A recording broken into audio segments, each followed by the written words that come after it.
I made all these interactive maths games using AI for free, using no code at all.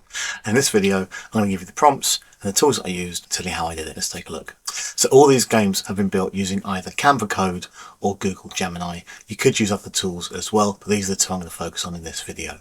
So if you are in Google Gemini, gemini.google.com, what you need to do is click down in the box where you type in your prompt and you make sure that Canvas is selected and you make sure that thinking is selected to get a better quality response. You type in your prompt into here, so create an interactive maths game where students build number bonds to target numbers using number lines and 10 frames. So that's my prompt. I'm then going to hit the submit button. It'll open up Google Canvas, which is its coding platform. It'll generate the code and create the game. So there's my game produced by Google Gemini. To share that game with other people, I can click on share. I just click on share and send that link to my colleagues, post it to my whiteboard, whatever I want to do. If you're a Canva user and you want to make games in Canva, easy to do. First of all, on the front page of Canva, you click on Canva AI just there, and you click on code just there, and then you type in your prompt into the prompt box there. So create an interactive visual fraction game where students match fractions using pizza slice representations. I'm going to click submit, and very similar to Google Canvas, it'll now make the game for you. Here's my pizza game. I can then click on publish, choose title. It'll publish it to a little mini website it'll make for me. Click on publish. I can copy that link and share that with my colleagues. I can put that link onto an interactive whiteboard, send it out to the students for practice or whatever.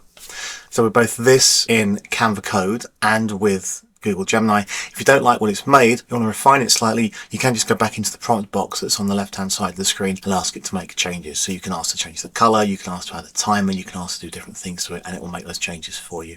Really easy to do. So I'll show you the prompts that I've used for my different games. I'll put them on the screen for you. I'll also have a blog post that I will link into the video description, which you can get the full prompts off there. Just copy and paste them straight off my blog. Here are the prompts that I used. For the number bond builder, it was create an interactive maths game where students build number bonds to target numbers using number lines and 10 frames. For the fraction pizza, it was create an interactive visual fraction game where students match equivalent fractions using pizza slice representations.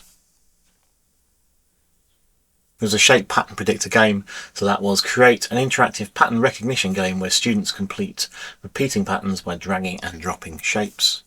And then finally I had a times table speed challenge. So create a timed multiplication practice game with progress tracking, adaptive difficulty and motivating feedback. Player chooses which tables to practice 2 times, 3 times and 4 times up to 12 times. So those are my prompts. Go to my blog, you can copy those down from there. I'll put the link in the notes below this video. So that's just 4 examples of games that you can create. These will be brilliant on the interactive whiteboard as a little plenary task for children to practice what they know, or you can send the link out to them. They can access it on their iPads maybe, or have it for homework. They can access these from home and do some practice maths tasks. Hope you found that video useful. As always, please like and subscribe. I've got some more AI videos lined up, ready to go. Lots of tips for teachers and how to make the best from AI in the classroom. Do have a play, let me know what you think. Anything that works really well, let me know in the comments. Games that you've made, things that you've done. I'd love to see what you've made. Thanks very much for your time. Cheers. Goodbye.